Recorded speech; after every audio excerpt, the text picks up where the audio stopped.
Covid handling ஸ்ட்ராட்டஜின்னு பார்த்தீங்கன்னா unlike other diseases. இப்போ நம்மளுக்கு ஹார்ட் அட்டாக் வந்தால் நம்ம என்ன பண்ணுறோம், நம்ம ஹாஸ்பிட்டல் போய் நம்ம வைத்தியம் பார்ப்போம், அதோட ஸ்டோரி முடியறது. பேண்டமிக் பொறுத்த அளவுக்கு அப்படி பண்ண முடியாது. இது ஒரு ஃபேமிலியோ இல்லை ஒரு ஊரோ இல்லை ஒரு ஸ்டேட்டோ பார்க்கக்கூடிய ட்ரீட்மெண்ட்டே கிடையாது. த ஹோல் வேர்ல்டு குளோபலி யுனைட்டடாக பார்த்தா தான் கொரோனாவை கண்ட்ரோல் பண்ண முடியும். இது நம்ம வி ஷுட் ரியலைஸ் தட் நம்ம என்ன தான் பிளாக் பண்ணாலும் one person coming from some other state or some other country can bring corona with him. So whole world wins over corona தான் ஆக்சுவலாக விக்ட்ரி. பிகாஸ் நீங்கள் நியூசிலாண்டில் பார்த்துருப்பீங்க, 100 நாள் அவங்களுக்கு கொரோனா கேஸே இல்லை. இப்போ ஒரு கேஸ் உள்ளே வந்துடுச்சு, திரும்ப அவங்களுக்கு அந்த போராட்டம் ஆரம்பிச்சிடுது. அதனால் it is a different way to look Ed the disease. So நம்ம சந்தோஷப்படுறோம் மதுரையில் கேஸ் குறைஞ்சிடுது, ஆனால் தேனியில் கேஸ் கூடலாம் இல்லை அந்த மாதிரி. So every state in India has to achieve success.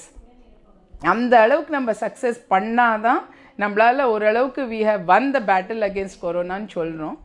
இதில் I think the central government has done a very phenomenal job of coordinating care. Because இது எந்த ஸ்ட்ராட்டஜியாக இருக்கட்டும், அந்த டெஸ்டிங் ஸ்ட்ராட்டஜியாக இருக்கட்டும், இல்லை லாக்டவுன் ஸ்ட்ராட்டஜியாக இருக்கட்டும், இல்லை ட்ரீட்மெண்ட் ப்ரோட்டோக்காலாக இருக்கட்டும், எல்லாமே சென்ட்ரலாக ஒரு யூனிஃபைடாக ஸ்ட்ராட்டஜி ரோல் அவுட் ஆனதுனால தான் இந்த அளவுக்கு நம்மளால் கொரோனாவை கண்ட்ரோல் பண்ண முடிஞ்சுது. And definitely there has been excellent collaboration between both the state government, the central government and the district administration. So இவங்க எல்லாரும் யூனிஃபைடாக ஒர்க் பண்ணதுனால தான் நம்மளால் at least in 2 months we are able to see that we have controlled corona to a large extent. We have the highest recovery in the world. கிட்டத்தட்ட 70% மேலே இப்போ Indian recovery stands at more than 70%. Ramp up of testing and ramp up of PPE production. இந்த ரெண்டு விஷயம் definitely every Indian should feel proud. நீங்கள் வேறு countries பார்த்தீங்கன்னா இன்னுமே அவங்க யூஎஸில் எங்கேருந்து நம்ம மாஸ்க் வாங்குவோம், எங்கேருந்து நம்ம பிபி வாங்குவோன்னு பேசிகிட்டு இருக்காங்க. நம்மளுக்கு மார்ச்சில் 0 ப்ரொடக்ஷன் இருந்தது, இப்போ கிட்டத்தட்ட 3 lakh kits per day பண்ணிட்டு இருக்கோம்.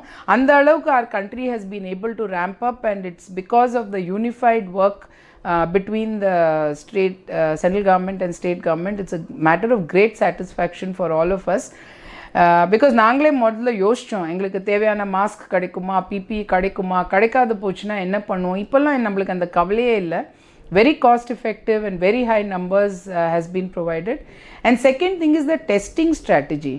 அதுக்கு ஐசிஎம்ஆராக இருக்கட்டும், ஸ்டேட் கவர்மெண்ட்டாக இருக்கட்டும், they have done a fantastic job in ramping up testing. So where we were doing 1,000 tests a day, now we are almost in the lakhs, almost doing 2 lakh testing a day, which is a phenomenal achievement. And adanaala dhaan oralavukku we are able to be somewhat confident that we'll be able to tackle the corona pandemic.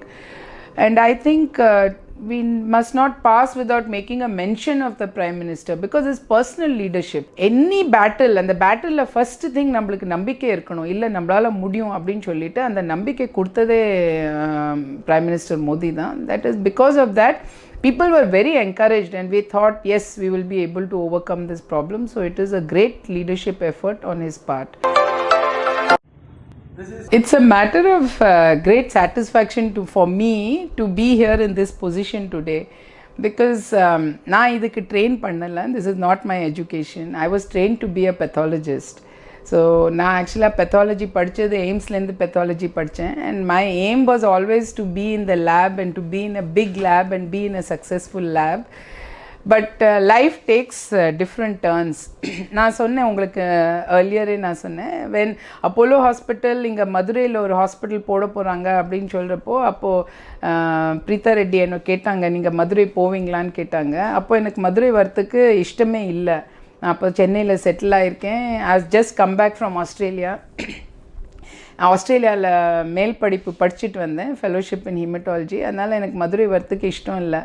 Madurai வரத்துக்கு இஷ்டம் இல்லைன்னா அதில் பல காரணங்கள். First எனக்கு தமிழ் பேச தெரியாது, தமிழ் படிக்க தெரியாது, தமிழ் இன்னுமே படிக்க தெரியாது, பட் கொஞ்சம் பேசிடுவேன். So Tamil was a huge challenge. And இங்கே மதுரையில் அது எனக்கு ஒரு it was like a culture shock. நான் சென்னையிலேருந்து இங்கே மதுரை வந்து மதுரையில் டாக்டர்ஸ் கூட தமிழ் பேசுகிறாங்க. அது எனக்கு ரொம்ப ஆச்சரியம். பிகாஸ் ப்ரொஃபஷனல் கம்யூனிகேஷன் இங்கிலீஷில் தான் இருக்கும்னு நினச்சேன். டாக்டர்ஸே தமிழில் தான் பேசுவாங்க. So without Tamil very difficult to survive in Madurai. So that was a huge culture shock. And my job was totally different. எனக்கு அட்மின் எக்ஸ்பீரியன்ஸ் சுத்தமாக இல்லை. I had no admin experience. I was a professional pathologist. But there is something about Madurai. The people are very warm and they are willing to help you. So when I joined here, எனக்கு designation கொடுத்துட்டாங்க, medical superintendent Apollo ஹாஸ்பிட்டல்னு சொல்லி designation கொடுத்துட்டாங்க. But எனக்கு admin experience இல்லாதனால நிறைய பேர் help பண்ணியிருக்காங்க. Lot of my senior colleagues, senior professors, அவங்களாம் ஹெல்ப் பண்ணி அவங்கள்ட்டேருந்து கேட்டு தெரிஞ்சு தான் இந்த அளவுக்கு we were able to grow. அப்போது எங்களுக்கு ஆக்குப்பன்சி 30-40 பேஷண்ட் தான் உள்ளே இருப்பாங்க. இப்போ கிட்டத்தட்ட 300+ பேஷண்ட்ஸ் இருக்கிறப்போ it's a matter of great satisfaction. இவங்களாம் ஹெல்ப் பண்ணியிருக்காங்க. அந்த NABH ஸ்டோரி கூட நான் சொல்லலாம். அந்த NABHன்னு நாங்கள் ஸ்டார்ட் பண்ணலாம், இந்த குவாலிட்டி அக்ரெடிட்டேஷன் பண்ணலாம் அப்படின்னு சொல்லி ஒரு பிளான் போடுறப்போ ஹோல் ஆஃப் அப்போலோ குரூப்லேயே அதுவரை NABH பண்ணலை. அப்போது அப்போலோ குரூப்பில் கிட்டத்தட்ட 40 ஹாஸ்பிட்டல்ஸ் இருந்தாங்க. அந்த 40 ஹாஸ்பிட்டல்ஸில் ஒரு ஹாஸ்பிட்டல் கூட NABH பண்ணியிருக்கல. அது பண்ணாமல் இருக்கிறது காரணம் என்னென்னா, அவங்க எல்லோரும் அந்த இன்டர்நேஷ்னல் அக்ரெடிட்டேஷன், ஜாயிண்ட் கமிஷன் சொல்லுவாங்க, அது அமெரிக்கன் அக்ரெடிட்டேஷன், அந்த அக்ரெடிட்டேஷன் தான் பண்ணிட்டு இருந்தாங்க. அதனால் NABH அவங்க பண்ணவே இல்லை. அப்போ தான் ஃபர்ஸ்ட் டைம் இந்தியாவிலேயே இந்த அக்ரெடிட்டேஷன் ஸ்டார்ட் ஆகுது. அப்போ அவங்க அந்த அக்ரெடிட்டேஷன் ஏஜென்சிலேருந்து எங்கள் சேர்மன்கிட்ட கூப்பிட்டு சொல்லியிருக்காங்க, நீங்கள் யாராவது ஒரு ஹாஸ்பிட்டல், அப்போலோ ஹாஸ்பிட்டலாவது கண்டிப்பாக NABH பண்ணணும்னு சொல்லி தான் நீங்கள் மதுரையில் பண்ணுங்க அப்படின்னு சொன்னாங்க. அப்போ எனக்கு நிறைய பேர் அட்வைஸ் பண்ணாங்க, இது நீங்கள் பண்ணினா இது சரியாக வராது, உங்களால் பண்ண முடியாது, இது ரொம்ப கஷ்டமாக இருக்கும், நிறையா ப்ராப்ளம்ஸ் ஃபேஸ் பண்ணுவீங்க நீங்கள், அப்புறம் பண்ண முடியலன்னா ஃபெயிலியர் ஆகிடும் அப்படின்னு சொல்லி ரொம்ப டிஸ்கரேஜ் பண்ணாங்க. அப்போ எங்களுக்கு குவாலிட்டியில் பேக்ரவுண்டும் கிடையாது. எங்களுக்கு குவாலிட்டி பற்றி ஒன்றும் ரொம்ப தெரியவும் தெரியாது, மேனுவல் எப்படி எழுதணும்னு கூட தெரியாது. So, any problem இருந்தாலும் please do not hesitate to contact Apollo Hospital. We are doing all the routine obstetric deliveries and all the surgery with all the precautions which the government has guided us with all the guidelines. யார்கிட்ட போய் கேட்கணும்னு அப்போ கேட்கறதுக்கு advice வாங்குறதுக்கு ஒத்துரும் இல்லை. அப்போது கிட்டத்தட்ட ஒரு 15 ஹாஸ்பிட்டல்ஸ் தான் NABH வாங்கியிருந்தாங்க. So we as a team in Apollo Madurai, we got together and we said we'll take this challenge and we will do. And it was a huge challenge for us. It took us almost 1.5 years. இப்போல்லாம் பார்த்தீங்கன்னா NABH ஒரு மாதத்தில் வாங்கிடுறோம். அப்போ கிட்டத்தட்ட 2 வருஷம் ரொம்ப முயற்சி பண்ணிட்டு தான் NABH வாங்கினோம். அந்த குவாலிட்டின்னு பார்த்தா இட் இன்வால்வ்ஸ் எவ்ரிபடி. அது மருத்துவம் மட்டும் இல்லாமல் எல்லா ப்ரொசீஜரும் அந்த குவாலிட்டி இதோடு வருது, குவாலிட்டி ஃப்ரேம் ஒர்க்குள்ளே வருது. அதனால் it is extremely challenging. So that is one thing that we are very proud of. அது நம்மளால் பண்ண முடிஞ்சது. அது பண்ணிவிட்டு அப்புறம் I served 4 years in the accreditation committee in Delhi, representing Apollo Hospital. அதுக்கும் personally I feel very proud because இந்த quality பண்ணிட்டோம் அப்படின்னு இருக்கிறப்போ நம்ம பண்ணது ஒரு பக்கம் இருக்கட்டும், but all the other hospitals எங்களை பார்த்தே யோசிப்பாங்க, இல்லை அப்போலோ மதுரையில் பண்ணிட்டாங்கன்னா நம்மளாலையும் பண்ண முடியும் அப்படின்னு சொல்லிட்டு இப்போ மதுரையில் பார்த்தீங்கனாலே நிறைய ஹாஸ்பிட்டல் அக்ரெடிட்டேஷன் வாங்கிட்டாங்க. But we were the first and we are very proud of it because we feel அந்த ஒரு ஸ்டெப்புனால the whole quality of care in Madurai and in southern Tamil Nadu, it went to the next level. So that is one thing we are very proud of. And the second thing which I should say, which we are very proud of, is the fact that we are doing liver transplant here. நாங்கள் pediatric liver transplant பண்ணியிருக்கோம்.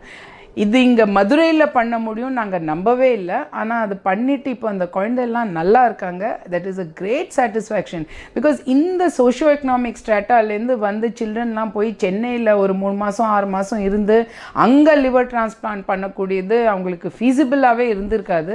மதுரையில் நாங்கள் பண்ணதுனால தான் அவங்களுக்கே transplant பண்ண முடிஞ்சது. இன்றைக்கி அந்த 7 வயசு குழந்தை 10 வயசு குழந்தை அவங்க நல்லா இருக்காங்க, ஸ்கூலுக்கு போயிட்டு இருக்காங்க, அவங்களுக்கு ஒரு நல்ல வாழ்க்கை அமைஞ்சிருக்கு. அப்படின்னு யோசிக்கிற போது we feel very very happy for the transplant team.